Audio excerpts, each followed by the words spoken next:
Doing my guy, eVTOL Weekly, and Yeah, haven't we had a wild weekend, shall we say? that is Um, fair. I don't think I've spoken to you since we got the video of N704AX actually down. Yes, many people are saying it's only a half a test, it's only 8 to 10 Mm-hmm. feet off the ground, but we will cover that today.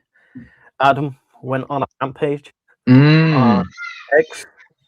Seems like ACHR Aviation, if you're at war with each other now, maybe that's the wrong word to use, but it seems like that's really starting to heat up. We'll cover futures stuff. Guys, anyone that have seen my X over the past hour, yes, that was me on my X. I was going on a bit of a rampage and just going around, and I should do that a little bit more. It's fun, it's exciting. But I was giving out on X that everyone's saying the market's going to be down tomorrow, as if they're geniuses. They've just read futures, and it's like you're everyday person saying it's going to be red. Of course, it's going to be red. We're in the middle of a war. It's going to be red. So I wouldn't read into it too much. At the end of the day, you're not going to, well, I hope you're not going to zero tomorrow. So at the same time, just step back, my guys. Step back and actually think about it. We're going to have a lot more red days throughout your investing career, and we're going to have a lot more green days. Let's just try and stay on the right side of it. You don't have to be on the right side of it every single time, but let's try and stay on the right side. But no, going across, closing bell on Friday, ACHR was down 3.10%, so it took a tank for the worst. Mm-hmm. 626 we're just holding above Yeah. that $6 range. Yeah. If we drop in towards the $5, are we going to get a bit nervous? I've been a little bit nervous, a little bit shaky, but you know what? It is what it is. Joby Aviation still sort of hovering around just below that $10 range, but they seem to have found a bit of a floor there. They're not doing too bad. 955. Horizon Aircraft seems to be doing really good considering the circumstances that's going on. 192. We're not hitting my 180 range, but at the same time, Fair points. I'm at the stage now when this market does push forward, which it will, and Horizon Aircraft will start pushing up. Vertical aerospace down 2.91%. I'm actually getting worried for vertical aerospace now because they are very close to hitting that $3 range, and I think that's when we are going to start dropping down. And then, guys, we have Beta Technologies. Beta Technologies have their earnings tomorrow, actually. So that is going to be the AM. So they were actually up on the day. It was a little bit flat. It was 0.10%. They are back to 1927. Guys, I will be covering the Beta Technologies earnings tomorrow. I haven't put the link up yet. Dylan, unfortunately, won't be here just because it is the AM. And myself and Dylan are working men. Contrary to belief that's going around Reddit at the moment. We're not too unemployed. Yeah.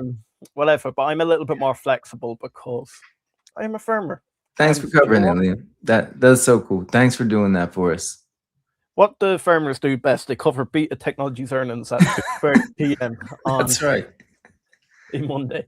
Exactly. I like that. Dylan, I like that. how have you got on over the last week? We done the ACHR Aviation podcast. That was very exciting. We have Goat Gains involved now. Very positive feedback on how Goat Gains done. He is one of the team now. I'm excited to get that going. I want to get a Joby Aviation podcast set up maybe this week. And then potentially a Beta Technologies one we were speaking about. So a Beta Technology podcast could be quite exciting too. Guys, jump into the chat. I'll put it up on the screen there. Jump into the chat. Let me know. Are you investing Beta? Do you want to know a little bit more about Beta? I think Beta is one of those. There's not much information out there in the public about them at the moment because they're recently IPO'd. So no one's speaking about it. So it's very, I don't know. It could be a hidden gem. So let's get the knowledge out there. It's like a mystery without a mystery. It's like you can see the plane, you can see some info, some financials, but it almost is kind of that one that's kind of like with respect in that dusty corner over there, and it's like, what's Beta doing? And it's like, oh, having a charging station network, having multiple types of aircraft, doing the most nautical miles, up to a certain date.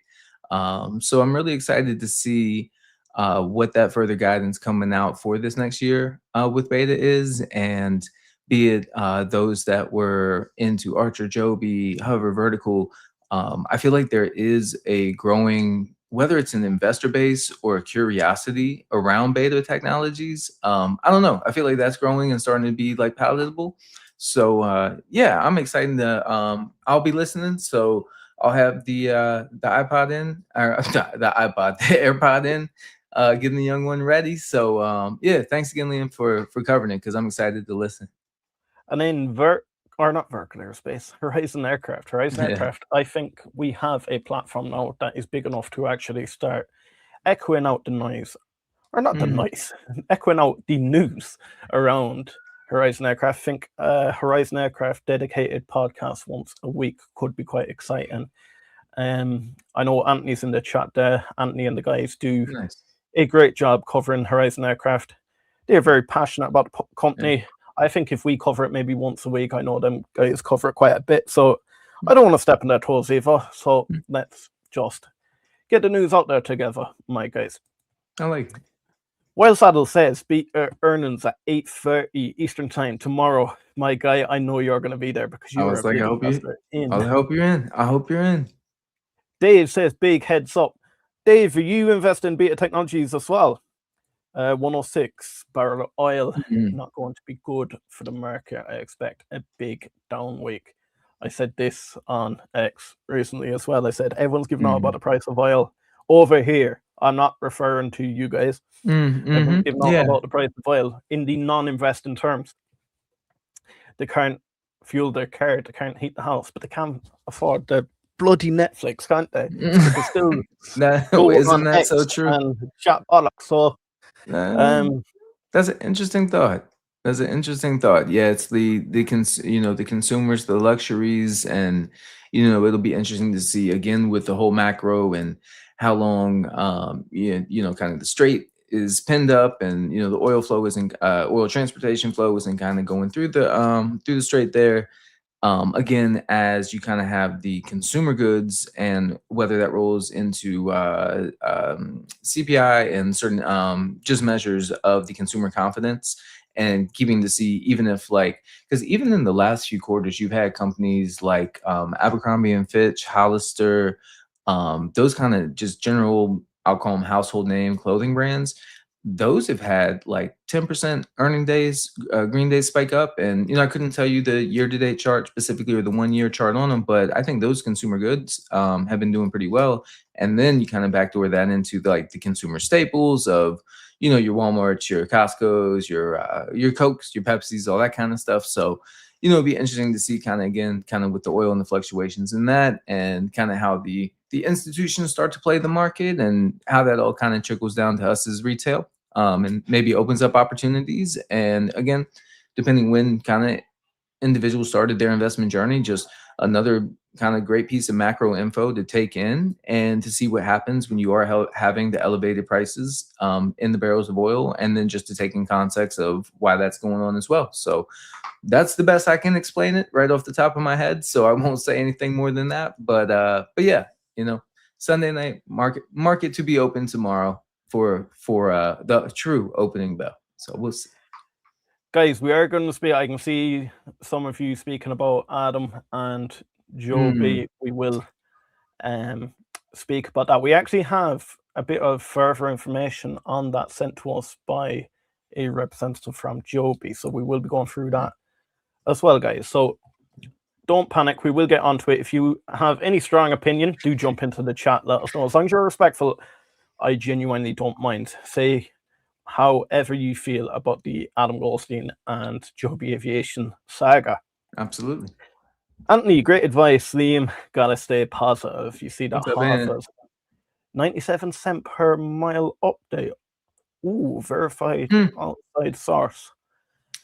I'm nearly certain I had worked out ACHR Aviation's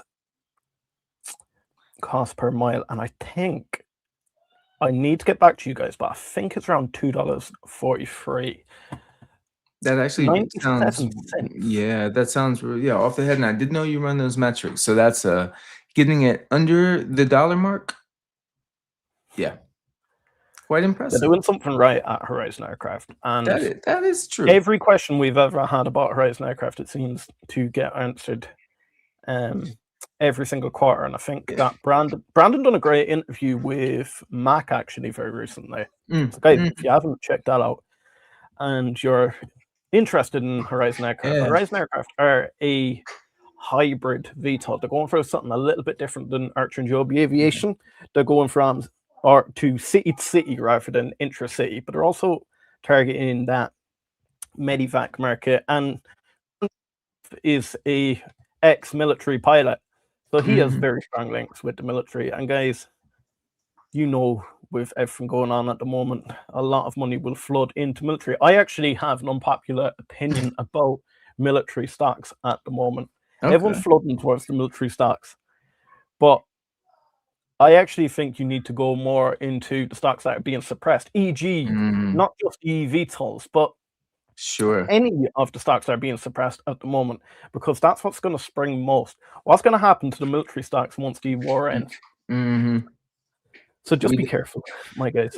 And it's so interesting. And again, just to follow up on that, Liam, we're talking with a really good community member. I call him Zone. So, you know, he knows who he is. And just again, one of the gentlemen that was just so early to the community, and somebody that literally I text with on a general, almost everyday basis. I would say 4 or 5 times a week, and talking stock, talking life, kind of everything above. Now I've gushed about him too much. I'm going to forget the whole point, but anyway, come back to it. He's a great guy. Yada, yada. He's a good one. Goat has been summoned. He's on the team now. Max, big shout out, my guy. Hi from SF. Is that San Francisco? If I could pop. I'm so sorry. The whole point was about the V-shaped recovery. And so we're kind of talking about it. And again, where, you know, the eVTOL prices have been suppressed, you know, and even with Joby, I felt like key support, without going to the charts and going through a TA, I felt like 954 was really showing as like a key support level over the last week for Joby. It was kind of hitting the dips and was bouncing off about that 954. And so, you know, just be careful if we do start to breach that as we get going into the week. For anybody that's more onto the TA in the charts, you may find some new retracement levels that could be possible in that. And then also kind of talking with them about, again, just like you said, Liam, where, you know, it's almost been like ladder step downs or consolidated drop downs within the eVTOL market, as opposed to, again, kind of conflict breaks out and boom, you know, there the stocks kind of go down, and that money being shifted into, again, defense tech stocks or defense stocks like you're talking about. So yeah, I think it's a good time to look at the broader market as a whole. And I think my point was really, you know, is again, I can look at a share price to market cap point in the eVTOL companies and find it very appealing to say, yep, ready to buy more. And guilty as charged, did do so. So I will hold my hands up at that. But yeah, for that V-shaped recovery, you know, again, you know, what company really hasn't been doing any of the wrong things in the last few weeks to quarter, but the stock price has unfortunately reflected it as they have. So yeah, sorry, that was the whole point, V-shaped recovery. And it's okay to, you know, look broader market than just eVTOL. But at the same time, I can see why many are still attracted to some of the share prices that are out there in the eVTOL market too. Guys, there's about 50 of you here between X and YouTube. Do smash that subscribe button. And also smash that like button, guys. Smash that like button, getting it out to more people. But Max, getting back to you. Tomorrow going to be a bloodbath. I'm only invested in Joby so far. Do you know what? Joby seems to have found that floor at the moment, and I think they're just going to start steaming ahead. As soon as we get that release of tension, shall I say, in the Middle East, we will start seeing a recovery there. What's up? Did they talk about Archer getting mad at Joby? No, we haven't yet, Bag. We'll I know you are dying for that. Holding the bag a bit, but believe in the company's fundamentals. So all good. That is for Beta Technologies. Anyone seen the LinkedIn post from Adam? We will be covering that in 2 seconds.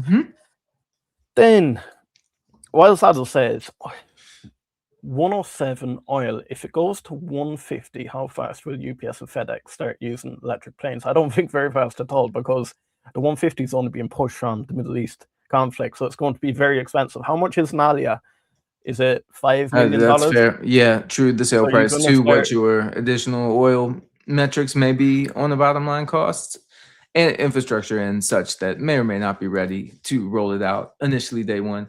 Um, but what it did make me think of is, again, when we look at these companies who are either the MOU partners or we're looking to be prospective partners of the eVTOL companies, I think it's also interesting to look into their earnings calls because, again, just thinking about when I'm going to start hearing Southwest, Delta and them start saying that they're integrating eVTOLs into their passenger flight type of service, whether concierge type service or the VIP rollout. But again, as he mentioned, the oil, also these companies also have these kind of net, what would you call it, like net green, zero emission type rollouts. And a lot of these companies have also for the past few years put like a 2030 type date on when they're going to be I think they call it net zero green emissions. I could be wrong on the exact wording, so I apologize, but basically when they're all going to be at net zero. So it will be an interesting metric to kind of see companies like the UPS and the FedEx, what have they been doing to be able to achieve that certain metrics, and then adding in fleet of eVTOLs, down the line 28, 29, 30. Could it help them boost or get to those metrics in time? So interesting angle. Guys, we're going to jump straight across to Adam. So, I'm not going to lie to you guys, there's two very distinct shots that we will cover. Now, I think, Dylan, we need to go into this with an open mind. Agree. I don't think wait a minute.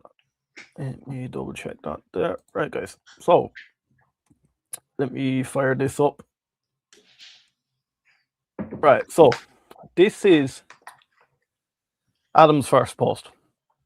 He said, "This is the type of anti-competitive BS we've had to deal with over and over behind the scenes from Joby for years as they try to undermine our progress. Time to start fighting back. Joby got sued earlier this year by Aerosonic, which is actually a supplier to both Joby and ACHR for misappropriation of Aerosonic's trade secrets. Joby has been using that case to try and get backdoor access to confidential trade secret info Aerosonic has about our midnight program. We had to burn the time and money fighting them back and just got a key ruling in our favor this week, and we will go into it here. So, non-party ACHR, a direct competitor of Joby in the electric vertical takeoff and landing vehicle market, seeks intervention in the action under Rule 24A2, or alternatively Rule 24B1B, for the limited purpose of seeking a protective order to prevent the disclosure of its confidential and or proprietary information. Plaintiff Aerosonic did business with both ACHR and Joby. Joby has been permitted to seek discovery from Aerosonic concerning the sale of air probes to ACHR and others, which ACHR fears will reveal trade secrets and proprietary information to Joby. The court appreciates that Aerosonic entered a confidentiality agreement with Joby to designate ACHR's proprietary information as attorney eyes only. Nevertheless, given ACHR's status as a competitor and other pending litigation against Joby, ACHR's concerns about the sufficiency of the confidentiality agreement as drafted are not unfounded. ACHR will ACHR also correctly points out that Aerosonic is not a competitor to Joby. Aerosonic bears no commercial risk if ACHR's information is disclosed, and it has no incentive to litigate the competitive harm to ACHR arising from that disclosure. ACHR has made the minimum showing necessary to satisfy this requirement. Dylan, how do you feel about all this? It's all to do with not. I think a few got confused there. So this is not to do with the ACHR or the Joby versus ACHR about George Kevork. That is a completely separate court hearing. Fair. This is all to do with the Aerosonic versus Joby. Adam is worried that through this battle that I have with Aerosonic, ACHR Aviation's information about the midnight will get linked to Joby, therefore benefiting Joby. This is all allegations. I have no part to play, so I want to be careful the way we Sure. walk around this topic. How did you feel when you seen this come out? And not to be coy, let me just start off again. Anything I say is not financial advice, and not to be funny, but I am not a lawyer, and I do my best to analyze as one, and feed that information back. So as I was reading through this, one thing that struck me was first kind of the timeliness of it, and then reading into the legal document that was shared. So, if anybody was able, excuse me, to get into the case document that went beyond just the screenshots that were sent there, it was also shown that this was something that was really leaned into by Archer within about 3 weeks of the Aerosonic case coming out with Joby. So I believe that was about late December when forms were being filed so that the intervention from Archer could take place. I thought it was, if I go with the tweet first, as opposed, in the message, as opposed to the lawsuit, if I start there, I mean, I thought it was guns blazing. It was really coming out there bold, and I really thought we were kind of turning this corner. And I'm not putting this on Adam, and I'm not putting this on Joby, but just kind of as a whole, where I thought we were really turning this corner on bringing the industry together, be it the investors, be it the founders, be it the CEOs and the leaders, all being able to be in the administration rooms together and get the spoken word across that we are in this together to provide the best product and do this, for the reasons that we've laid out. So anyway, to the lawsuit. So I think Adam came out and, he's been feeling a certain way about Joby as of late, from the small plane energy tweet that went out to this tweet going out. I'm not in the back room with Adam, so I don't know what has been discussed and because again, I think again we can go to the Q&A where Adam again was mentioning that this EIPP is a great opportunity for the industry as a whole, where again he's not sectioning off and saying this is going to be a great opportunity for me and for my company and just for us and for our investors. So I feel like there's something that's been going on at even bit of a more contentious point within the past 2 and 3 months between either of these companies or the leaders of these companies, which has kind of brought this energy out to the public. Now, as an investor in Archer, I do appreciate that he's standing up for the investor base and for the shareholders. So I do want to say that. And he is his own person, and I don't want to be the one to censor him on how he should or should not be displaying that message. If he feels a certain way about what a company has been doing and being able to progress and mature their aircraft to the point and able to be a competitor in the same industry that one, Adam has nodded that he wants and kind of needs Joby to succeed to have this UAM dream like kind of fully be seen through, but also not at the cost of kind of breaching into and misappropriation in between the courts. So but my thought here in it was we can see this as Archer trying to step in on the Joby and Aerosonic lawsuit and maybe see it as a drag or delay, but if you actually read through the wording as well, and for anybody reading through these legal documents, if there's any verbiage that you don't understand, my best advice I can give you is don't go back and reread the word. If there's a word, this was told to me one time, if you're reading through a book or whatever it is, if there's a word and you don't know the definition to it, just read it once and just keep reading. Just keep reading, soak in all the words that, to won't make sense, because there's a lot of Latin, there's a lot of case info, there's a lot of back history on case info in these documents as well. So basically what I laid out was, and this could be hypothetical, but I'm just going to lay it out as I see. So you have lawyers in a room and they're showcasing evidence of the air data probes.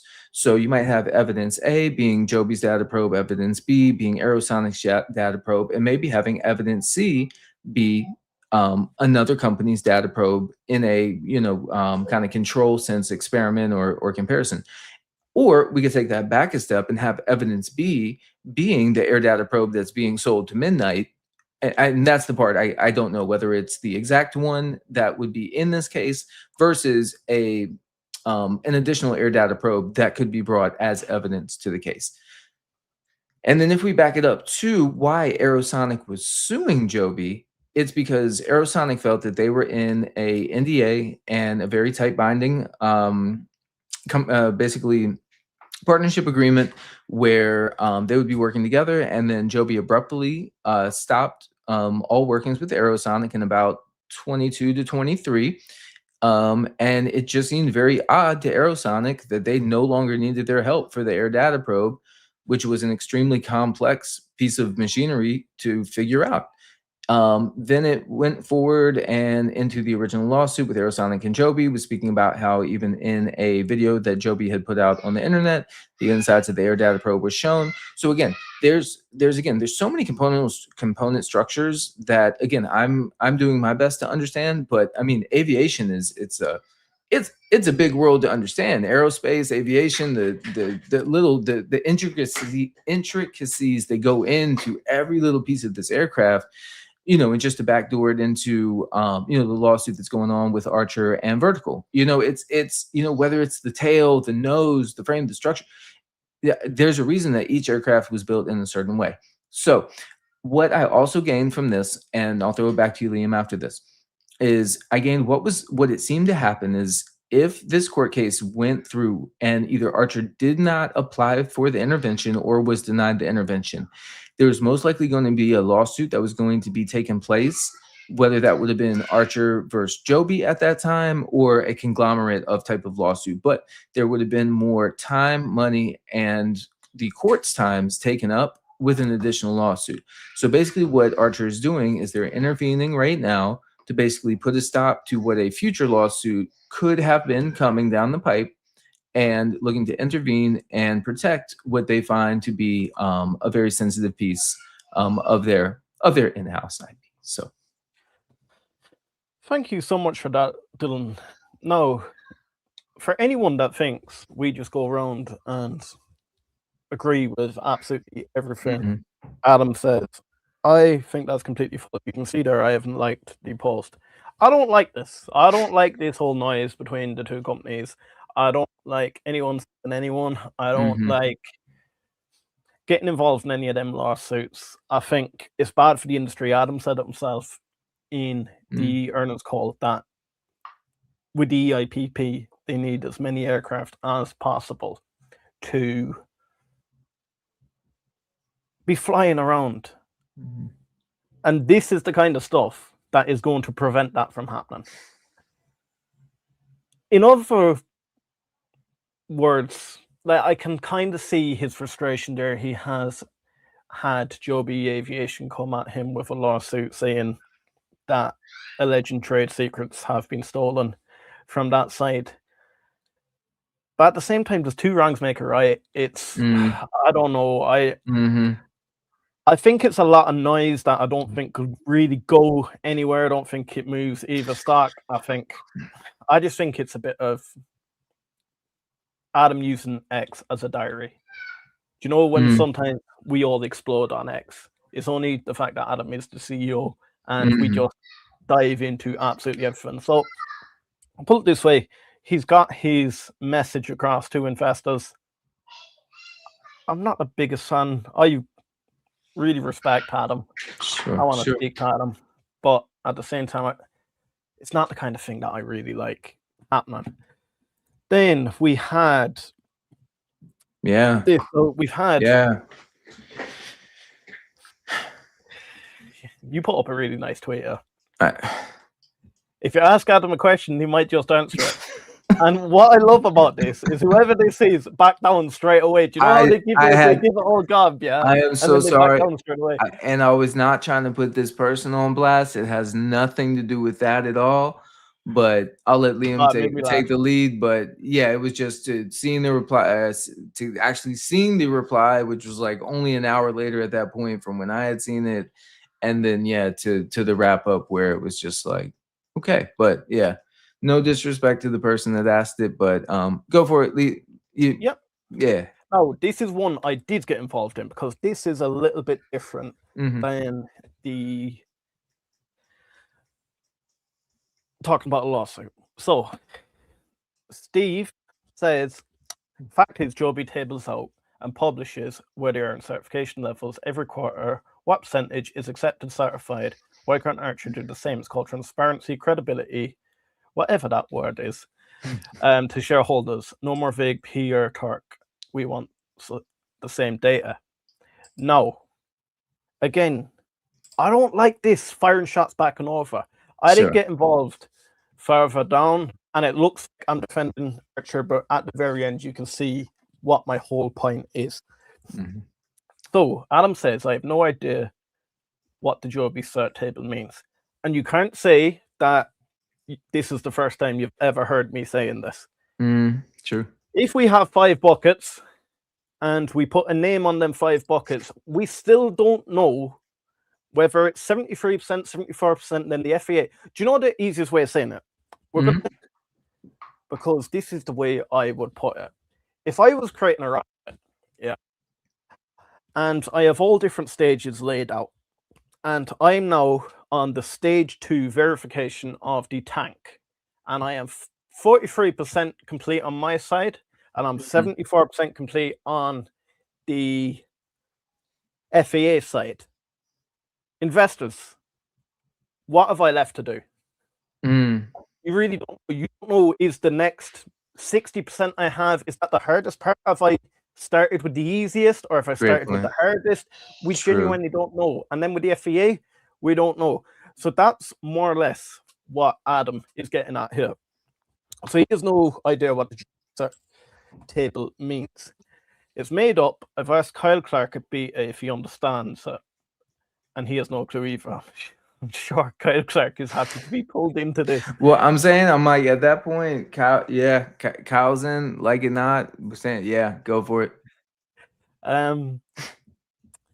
You were claiming Joby is adding transparency by adding a high-level overview of a made-up system that doesn't follow the FAA's system of 8110.4c and gives no details into what is in the stages. How is that transparent? They just claim record progress, but never tell you what they did. There aren't 5 stages to certification according to 8110. So, I literally, this is going to be all mixed up in the X. So basically, Joby Investor Watch, big shout out to him, because he came out in the end and we all agreed that for both Joby and ACHR Aviation, we don't know particularly what has left. We don't know where we are. Yeah. So Joby Investor Watch did that. They laid it out start of 2022 and explained it. So I'm going to go into this. This explains what each of the stages are. Yeah. No problem. This is what the stages are.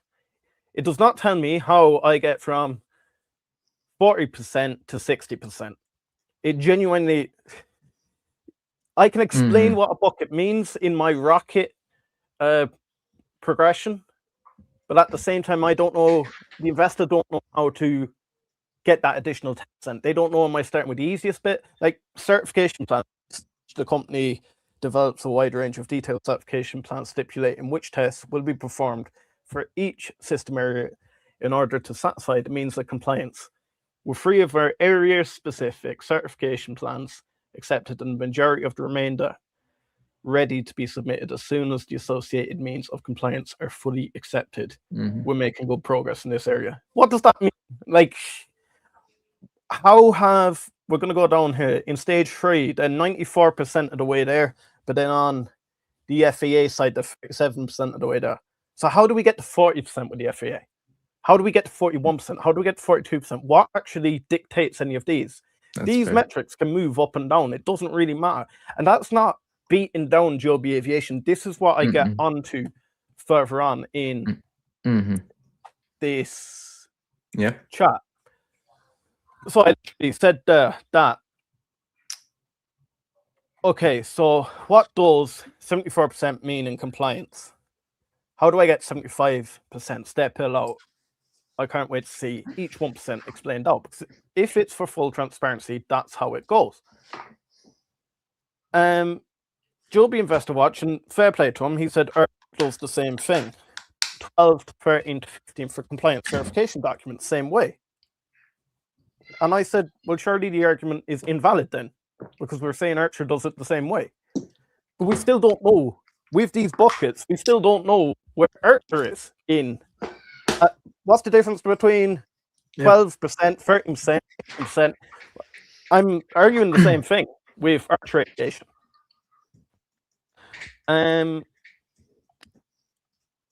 Then they can be working on 2 or more things, except they changed up reporting. Well, ACHR Defense came in and agreed with that. It's essentially how ACHR and Joby view the percentage of the documents, which is completely correct for the certification. Both use percentages to show shareholders work that's being done. Just really quick, wouldn't it be nice if the FAA laid out like a little bit more of a standard of like when this is a new class of aircraft, when they meet 40%, that means this component has been checked, but go on. Go on.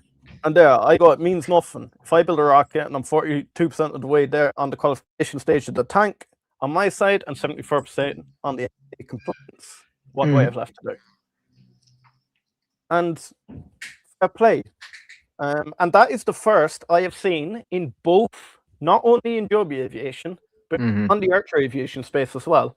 That's the first time I have genuinely seen someone has held their hands up and said, look, it's the same with both. And I literally said, big respect. We all need to stick together. Both companies are great. Hands up. And that's the thing. Sometimes it is not a shot at a company. It's a shot at the process in general. On how to do it. Just because we have the 2 juggernauts there doesn't mean that they're both doing everything correctly or the best for the investor. And I can have problems with the way Joby do something, but I can also have problems in the way ACHR do something as well. And Joby Investor Watch, I know you've just jumped into the comments there. That wasn't to call you out. I actually think I admire you for being able to come out and say that. Absolutely. And to be fair, ACHR Daily Defense Daily, I normally really like your post, but you didn't need to repost that and say finally a Joby Aviation, because fair play to them. I think to come together as a community. I agree. I agree. And I'm not saying this is just a random thought, but I'm like, literally, if the tables turned and one investing base literally jumped all the way into the other investing base, I mean, that would just be crazy for one of the companies or the other. But no, I'm with you. And again, hands in the air, because there's certification tables that come out from ACHR and they're more in, the flow chart. So I would say they're more in kind of the 2026 version of what I would see from like a mature company in the chart versus like kind of the being able to it's like almost when you get a charity donation thing and you start coloring your way kind of to the top. But I guess with that, you have a proven metric. It's like $1 goes in, you cross to a certain line. So I think just like you said, like Joby Investor Watch, and big shout out, great follow on the Joby side as well. Because if you weren't here, like I said, hands up, because I agree. More information both on what the certification statuses on the ACHR Aviation side lie as well. So totally agree with that. And I think that was great information shared. And if you don't mind, if I could just segue that, I'll just take a few minutes of your guys' time. And this was back from, and then I'll scroll down again. This was from the Q2 2022 earnings call. So let me just get my place back really quick, and I will get right into this for everyone. So just for context, this was Q2 of 22. Liam, feel free if you want to fire off a comment, and then I'll be ready so to Joby go. says awareness. Also, beta says 5 stages in the S1. They follow the 4 phases in the show. Phase 3, similar to Joby Stage 3, as we just called them, plans instead of ASCP. And look, if I see it in betas Mm. tomorrow, I'll say the same.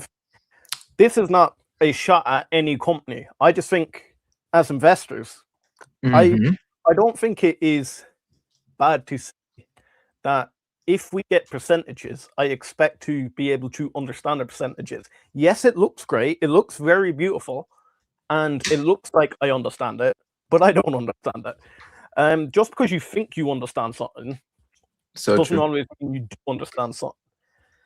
And when I look at any of their programs, whether it's Mhm. Archer, whether it's Joby, whether it's Beta, every conference call seems different because it seems like we're starting to get the understanding of what we Mhm. need to do.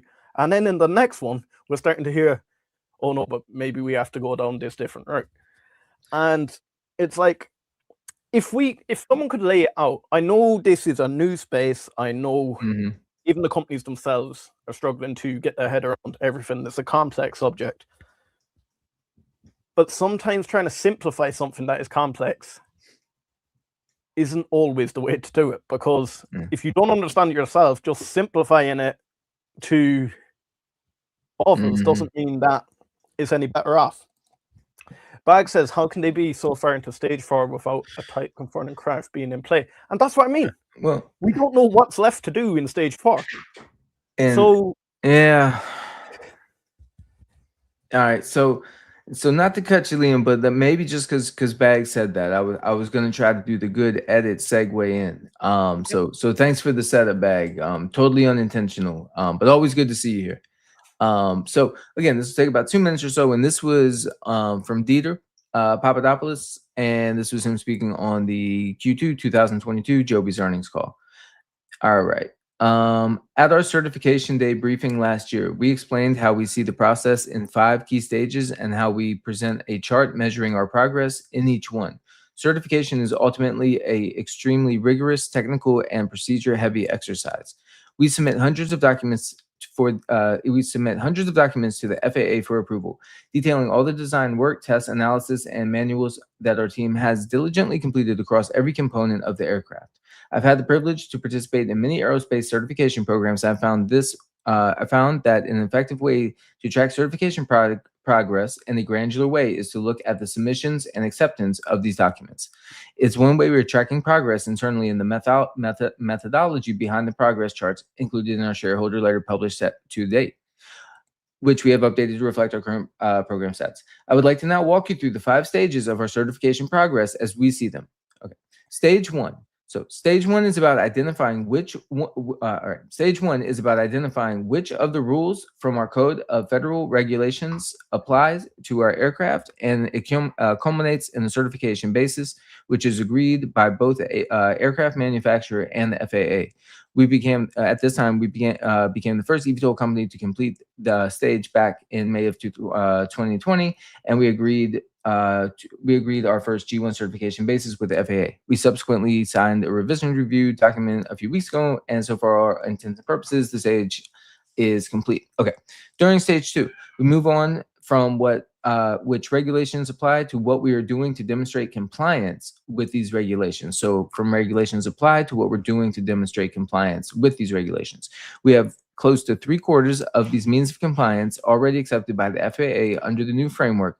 That means we've reviewed and revised nearly all of the work we've done to date in record time and had it accepted by the FAA. I'm really grateful to the team at FAA for working through this so quickly. Almost all of the remaining 25% have been submitted to the FAA for review and approval. Okay. Stage 3. Stage 3 is where we get even more specific about how we demonstrate that compliance, translating the means of compliance into certification plans that detail the exact testing and analysis that we intend to perform. This is where most of our recent effort has been focused. Over the last quarter, we have made great progress here with 2 further area-specific certification plans, or ASCPs, accepted by the FAA, bringing the total acceptance to 3 out of about a dozen of total ASCPs. We have also had the majority of the rest of them ready to go just as soon as the associated means of compliance are fully accepted. Taken together, stages 1, 2, and 3 form what we call a definition phase of type certification. So again, to Joby, taken together, stage 1, 2, and 3 form what we call the definition phase of type certification. As we complete these stages, we enter a more detailed agreement with the FAA on exactly how we will demonstrate certification. As we demonstrate regulatory compliance and gain more confidence in our regulatory path. Before I get into the implementation phase that we started complete for credit, it's worth noting that the aircraft certification program is often multiple stages of the process simultaneously. Okay, spots will make progress, and we want to be ready for the next stage. Minimize, and let's see. So, okay, what comes next? Stage 4. Okay, stage 4 is Joby defines. Stage 4, the first step of implementation phase. So again, now we're crossing over to implementation phase at stage 4. So the first step of the implementation. Sorry, and I apologize, guys. All right, stage 4, the first step of the implementation phase, and this is my favorite stage. Meaning to Dieter, it's the testing and analysis stage during which we shake, bake, and break our components. Before we finish the first stage, we'll have all the components. We'll have all complete. Before we finish the first stage, we have completed thousands of tests. Each and every component on our aircraft will be tested. The sub-assemblies will be tested. The systems will be tested, and of course, the aircraft will be put through its pace. For credit, in February of this year, we announced that we began coupon level conformity testing with FAA, which is a formal part of stage 4. And we've also started developing additional test plans and procedures and running them to prepare formal testing. And let's see. So if I can just skip over that for you. Okay. And then for each of the stage 5, we have provided 2 measurements, criteria in today's shareholder letter. So again, just, it looks like for Joby again, if stage 4 and stage 5 are going to what they consider the implementation phase. So feel free, I'll break that down to a much shorter contextual version for anybody to check out on X. So thanks for hanging in there as I was reading for the past 2 and 3 minutes. But again, that was sent over by a Joby representative to reference on what they wanted, more of a description on what their shareholder letter certification lines would be. So thank you guys for the time. No, thank you so much for that, Dylan. Dominic, one of our members here, says, Nice. Would there be any backlash over Archer labeling itself as FAA certified, even though it was the means of compliance, part 23? Look, we say FAA certification to shorten the abbreviation. It really depends what certification you're referring to. It's like saying, I don't know, I'll come up with a good analogy at some point throughout this stream, but no, there's going to be no backlash for that, my guy. Don't worry about that. Shake and baked, that's what just happened. Nice. Max says tomorrow stocks will crash even dramatically lower. Mark my words. Look, guys, it doesn't look good for Archer Aviation over the next while, but at the same time, look, I'm not a prophet. Any of these days we can get any sort of news about the conflict that goes on. If you think everyone at the moment, the whole market is baking in World War III is about to kick off, and if I had to put my house on it, World War III is not about to kick off. And if it is, well, we're not going to worry about there you go. Portfolios anyway. So that's the truth. Why don't we treat it as if the war is not happening on that front? Look, on a moral level, yes, the war is happening, and we want to thank all the brave men and women for their service. But on an investing level, let's treat it as if the war is not happening. And what I mean about that is, don't be thinking that World War III is happening, because more than likely it won't happen. And if it does happen, well, you're not going to worry about it anyway. So you're not going to. It's one of the easiest decisions to make now is start DCAing as you're going down in any of the companies you believe in. I'm not saying because Max said there, Archer and Cairo says Archer is going down. I'm not saying jump into Archer, but any of the stocks you believe in, whether it's Joby, whether it's Beta Technologies, whether it's Horizon Aircraft, when you see a drop, start DCAing. Look, we can't time the bottom. We would hope that we're starting to level out a little bit. Archer doesn't show any signs of that at the moment. We look like we're breaking through that $6 range. At the same time, if you believe in Archer Aviation, how many times have you said on the stream that you would love to have been in Archer when it was $3? Well, now might be your opportunity. Yeah. Never thought you'd have the chance, and back and then. You may have got what you wish for. Sometimes people say they will buy when it's going lower. Sure. I put that up next to last day as well. Everyone's waiting for the dip. Everyone's waiting for the dip. They're waiting for it to go lower, waiting for it to go lower. But then when we fly up, they're going to all jump in and say, $8 shares, grab. We got to get the $8 shares. Yeah. No, and I fallen victim to that too. You know, where again and again we always talk about different trading mindsets, whether swing trader, day trader, long-term investor, and whether this is kind of joked a few weeks ago where it's like is every investment a swing trade? So if I sell an Archer in 20 years from now, does that was that an investment or a long-term swing trade? So maybe 20-year swing trade will be a slogan. But in a serious note, when we do look at it, and Max, feel free, don't have to let us know, but just curious if you're more just not even on the eVTOL side, but just on the market in general, just in the sense of the way you play the market, if you're more into like shorting the market and finding those short opportunities. Again, that's something that just for me, it's not about having conviction. Archer, I've said with these FAA timelines and general UAE guidance, like it kind of is one of the best maps of what's going on, when are right times to buy. Liam, you brought up great points where the cash positions that these companies want to hold, if there's a $500 million acquisition that goes out, be ready for a dilution that's probably going to be following that not too far after. So, kind of being able to know the companies like that as well. So not sure if Max, if it's just, kind of read on the eVTOLs or for the whole market. Oh, interesting. Oh, okay. Interesting. Yeah. Cause again, I just, it's not to say that I'm above playing the market that way. I just never have. So it's always interesting to get that like, full circle, experience and understanding. But I did want to bring it back where something kind of curious is, it seems like we've had so much red in the market. But if we go over to the S&P, year to date, let me see here. We're down 1.73%. There, and I believe this is the furthest down it's been fully year to date. So with everything, like last year we had a huge tariff sell-off that dragged. I think it was at least a 10% drawdown, like within alone within a day. And I believe a statistic is that the S&P retraces like 5 to 10% one day a year. It just happens. Just some black swan event just kind of makes it happen. So it's just been interesting whether it's been the high beta stocks, or you've even seen like, I guess Palantir, could be in beta, but it's now in the S&P, a lot more institutionally held at, those 120 levels and such when they got in. So you've seen the retracement. It seems like equity stocks all over the board have been retracing, but again, whether they've been in or out of the S&P, the S&P has not had the drawdown to what we've been seeing in the individual ticker names. So again, we'll see what plays out, with conflict and the overall macro and playing into us. But yeah, Liam, it was not but October, November ago when I was thinking Archer shares were on sale in the 1150 range. It's like, oh, we're retracing a little bit, and so I broke my yeah. So what you got?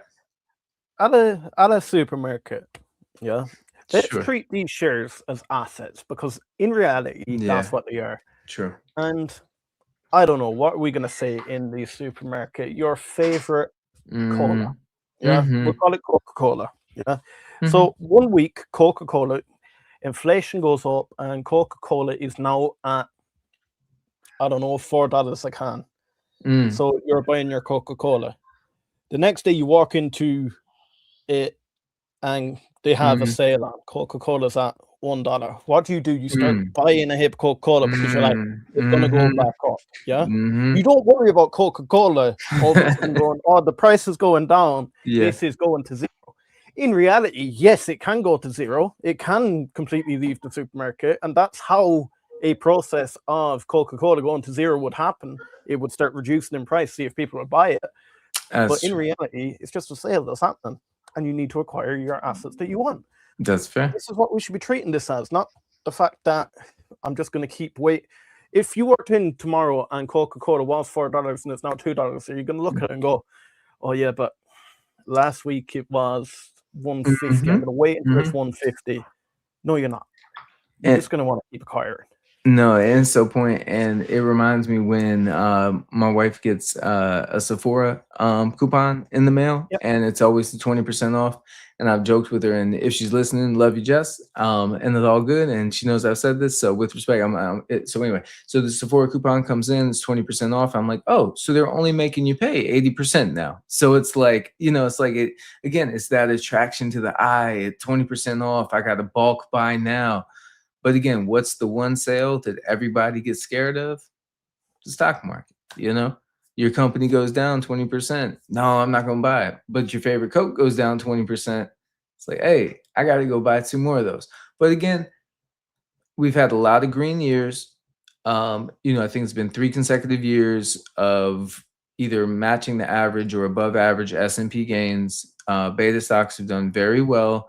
Midterm election year, war conflict it's going on. So it's going to be a tough one to time the market.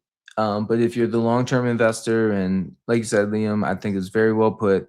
If World War III does happen, there'll be much bigger issues than my stock portfolio to me. So, This I agree. is another wild thing I'm going to Yeah. say.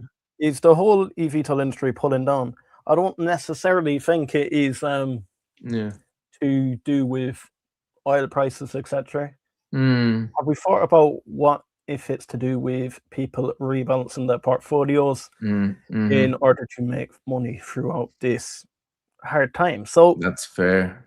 it's not nothing that say That's a or great Joby are doing wrong. I But think that's people a think great there's better point. opportunities elsewhere. I think that's it. Honestly, Liam, the rotation out of to catch the V shape, good thought, man. I like that a lot. And another thing as investors, guys, we've all been there.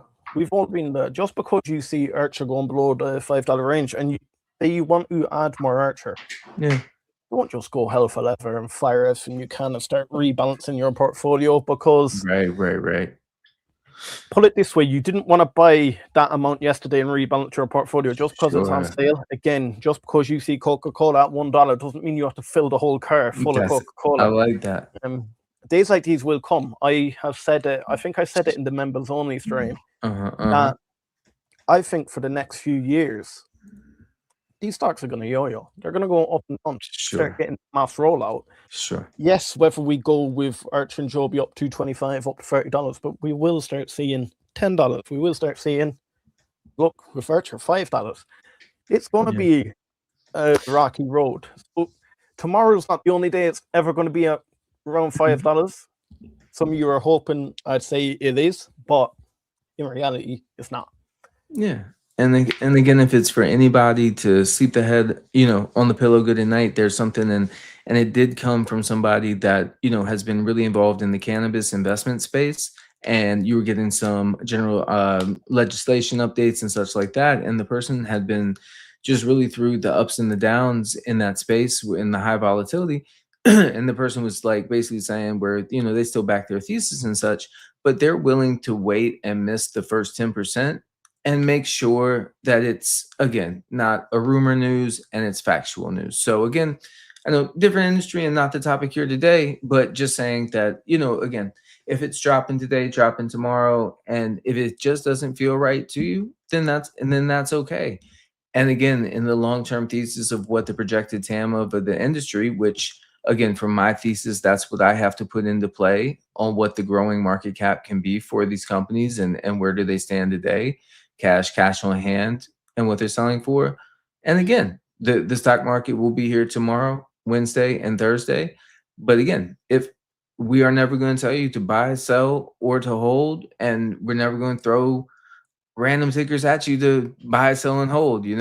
That's not. But if it feels right to you, whatever that buy, sell, or hold, if it feels right, go for it, no matter what that is. We could come on here every day and say, "Oh yeah, I bought a hay perch." In reality, no, it didn't. Like, I'm going to be honest with you. When I buy and sell Mhm. ACHR Joby, I'm not married to the stock. Yes, I am very passionate about the industry, but I'm not married to the stock. As in, if I get inkling that if it's not going to work, I'm one of those people that will come on here and be like, right, Pulling the I'm sorry, ripcord. guys, but I'm out. I'm a little. Till I I'm pretty go back. married. Yeah. Yeah, I'm pretty married. But again, I think that's the best thing we can do is staying on top of these companies and learning the reasons why. And even if it comes down to individual company lawsuits and planning out what again guidance and even going through the 2022 share letter. And this isn't a knock at Joby, but again, what was said that was going to happen that just it hasn't come to fruition yet. But again, what is happening this year, I'll repeat, in all of these companies was not happening last year in a positive way. So it, again, there's still some roadblocks to get through in the industry, and we got to see how this conflict shakes out for entrance into UAE, and continue to have the vertiport structures built out. But morally, I hope everybody's doing the best they can and weathering their personal storms as best they can. Guys, again, smash that like button. We're nearly at 100 people between X and YouTube. It gets us out to more people. Yeah. How do you guys feel? Do you want podcasts when it comes to aviation? I know the ACHR Aviation one you guys loved. I know some people aren't interested in ACHR Aviation. So do you want a Joby Aviation podcast? Do you want a Horizon Aircraft podcast? Do you want a Beta Technologies podcast? And who wants the earnings call tomorrow for Beta Technologies? I'm willing to do it. 2 my time will be 8:30 Eastern Time, AM. I'll be honest, before I do cover it, I am not an expert in beta tech, so I will try my best to cover them, but I am not an expert in beta technology. I want to learn a lot more about it. I had a thought, Liam, if you Yeah. don't mind, and it's not just to Beta, but maybe to some other companies as well. It was spoken on, the EIPP was spoken a lot on the earnings calls, and we've heard a lot about it. And I've almost wondered, if anybody has thought of what they think the EIPP kind of will be, and do they think this is going to be an ongoing process that will flow through 2028 and Innovate 28? Or I was almost thinking, will this be more of like a window showcase where maybe it's during, whatever month again it starts? Because we were even saying, and I had noted this in the notes I was taking from the quarterly call, where basically we're going to be seeing it more on the second half of the year. But I'll tap back into that. But generally, my general thought and anything for the chat, Liam, or anybody out there in the space in the community is maybe just to put some thought and kind of, again, maybe not so much what their expectations around the EIPP are, but we've kind of always heard that the cities will be announced and cargo medevac and possible passenger. But again, is it the EIPP giving us a runway through 2028? Because it almost sounded like a little bit in the Archer call that like the aircraft that were being used for the EIPP were almost then going to be like rolled off of the EIPP and then put more into like the TIA and for the kind of final FAA approvals. So I don't know, just as I listen and re-listen and kind of ears perk up on different stuff, just throwing it out there and feel free, guys. Any thoughts on EIPP? I know we've definitely talked about it a lot, and I hope that the cities do get announced here towards the end of March, and we get some exciting news with that and Project Next coming up. The thing about EIPP, this sounds really bad to say, but until the EIPP actually rolls out and actually is deemed a successful project, could we see the likes of FAA certification for both companies wait until then? Oh, until it's deemed successful? Absolutely. That's what I'm trying to find. I almost think this is like the minor leagues or something like that, like the farm system for FAA approval. And it's like if EIPP goes well. Sorry about that, guys. Always a possible kiddo sighting coming in here. but so he but yeah, so basically, yeah, is this going to be a showcase and leading up to basically that FAA approval and basically stamping that, we have seen these different use cases happen with inside the EIPP. And then no, you're on it, Liam, so let me not distract your thought.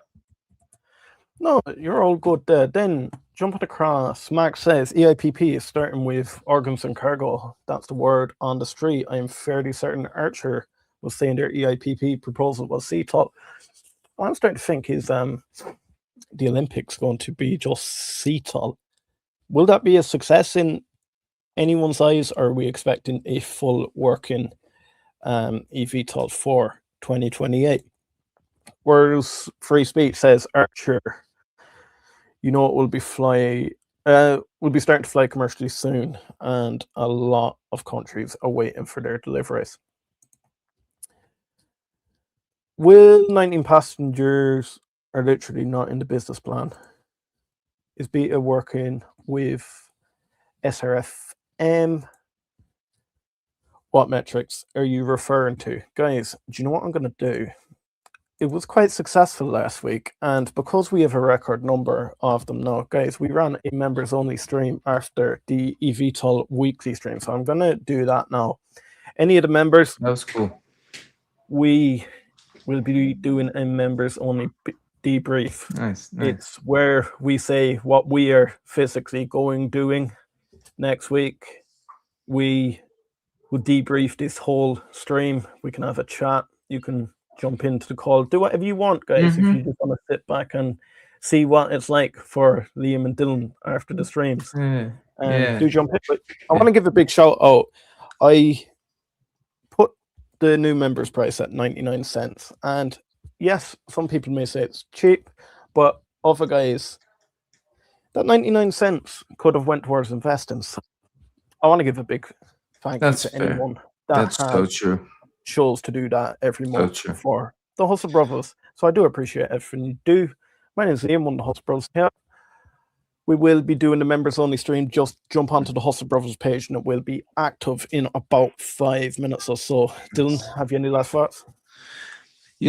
Last words this week. I hope everybody just really has an amazing week, an awesome week, gets to start the week off well. If you had the time change, I hope the time change settles into you well. And I just want to echo positivity, whether it's inside the eVTOL space or just inside your life. Healthy, happy, productive, positive.